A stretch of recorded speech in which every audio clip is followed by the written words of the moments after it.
भारताने पाकिस्तानी हवाई दलाच्या केलेल्या नुकसानीचे पुरावे जगासमोर मांडल्यावरती आता पाकिस्तानामधून सुद्धा एक एक कबुली जबाब यायला आणि गौप्यस्फोट व्हायला सुरुवात झाली आहे.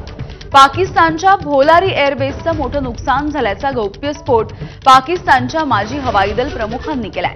विशेष म्हणजे भारताच्या ब्राह्मोस क्षेपणास्त्रांनी भोलारी एअरबेसला मोठं नुकसान केलेलं होतं. याबद्दल पाकिस्तानचे माजी वायुदल प्रमुख मसूद अख्तर यांनी म्हटलेलं आहे.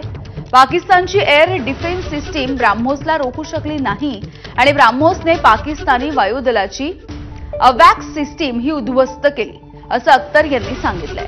भोलारी एअरबेसवरती भारताचे तब्बल 4 ब्राह्मोस येऊन धडकले आणि त्यामुळे मोठ्या प्रमाणावरती पाकिस्तानी सैनिकांचा या सगळ्यामध्ये मृत्यू झाल्याचं सुद्धा त्यांनी म्हटलेलं आहे. और एयरफोर्स ने, आर्मी ने अल-फतह हमारे मिसाइल मारे और एयरफोर्स ने, ये जो आप सुबह की बात कर रहे हैं जी जी, ये 10 की सुबह को हुआ, बिकॉज मेरी कुछ लोगों से बात भी हुई. उस बेस के ऊपर 4 surface to surface BrahMos missile आए.